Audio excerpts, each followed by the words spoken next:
বাবা সাহেব আম্বেদকর এডুকেশন ইউনিভার্সিটির আন্ডারে যে বিএড কলেজগুলি আছে, ফরম্যাট অনুযায়ী আজকে আপনাদের বিএড কোর্স নিয়ে আলোচনা করছি। তার আগে বলি, আমার বিএডের semester 1, semester 2, semester 3, semester 4 practicum বই আছে। সেই প্র্যাকটিকাম বইগুলি আপনারা অবশ্যই কলেজটির থেকে পেয়ে যাবেন। তার সঙ্গে বলি, আপনারা অনেকেই ভিডিওর পিডিএফ নিতে চান, তাদের ক্ষেত্রে বলি, এই ভিডিওটির পিডিএফ ফাইল ডেসক্রিপশান বক্সে দেওয়া রয়েছে।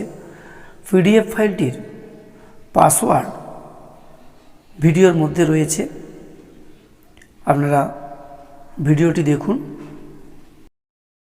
আজকে বিএডের একটি বাংলা বিষয়ের শিখন নকশা নিয়ে আপনাদের আলোচনা করছি। ফর্মুলা নিয়ে বাঁদিকে থাকছে বিদ্যালয়ের নাম, শ্রেণী ষষ্ঠ, বিভাগ খ, সময়সীমা 40 মিনিট, তারিখ, ট্রেনিং শিক্ষক বা শিক্ষিকার নাম, বিষয় হচ্ছে বাংলা, একক হচ্ছে পিঁপড়ে, অমিয় চক্রবর্তী, দিনের পাঠ সমগ্র একক।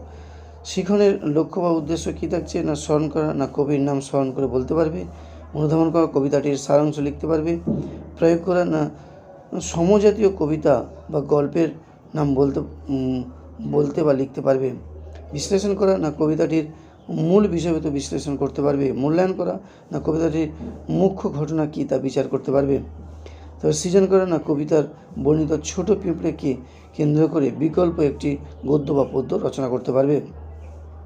পাঠের প্রেক্ষিতে শিক্ষার্থীর বিশ্লেষণ কী আছে না এখানে কয়েকটি প্রশ্ন রাখতে হবে, যেমন পিঁপড়ে কবিতাটির কার লেখা। তারপরে থাকছে শিখন কৌশল কী থাকছে, বাঁধে থাকছে শিখন কেন্দ্র, ডানে আছে প্রাসঙ্গিক কৌশল। এখানে পাঠ পর্যায়ে 1 হিসেবে থাকছে ধরুন কবি পরিচিতি। ঠিক এটা প্রাসঙ্গিক কৌশলে কীভাবে তিনি শিক্ষার্থীদের বলবেন বা শিক্ষা দেবেন সেটা কিন্তু লিখতে হবে। তারপরে বাঁদিকে থাকছে পাঠ পর্যায়ে 2, একই রকমভাবে শিখন কৌশলে কিন্তু কীভাবে তিনি পড়াবেন সেটা লিখতে হবে। তারপরে থাকছে মূল্যায়নের লক্ষ্য, যেটা কাজের কথা বলছি। পাঠ দেওয়ার পর শিক্ষার্থীরা কতটা বুঝতে পেরেছে বা শিখতে পেরেছে বা জানতে পেরেছে তার উদ্দেশ্যে তাদের মূল্যায়ন করতে হবে। যেমন এখানে কয়েকটি প্রশ্ন আছে না, কবিতাটিতে পিঁপড়ে কথাটি কতবার ব্যবহার করা হয়েছে।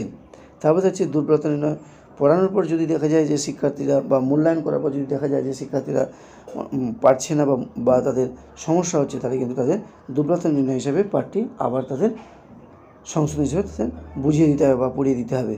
আজকে লার্নিংটা এখানেই শেষ করলাম। শেষ করার আগে আবার বলছি, আপনাদের কলেজের শিক্ষক মহাশয় বা শিক্ষিকা মহাশয় এই প্র্যাকটিকামটি করার ক্ষেত্রে যেভাবে কাজটি করাবেন সেইভাবে কিন্তু আপনারা করবেন। আমার এই প্র্যাকটিকামটা হয়তো আমাদের সহযোগিতা হিসেবে কাজে আসবে। আজকে এখানেই শেষ করলাম।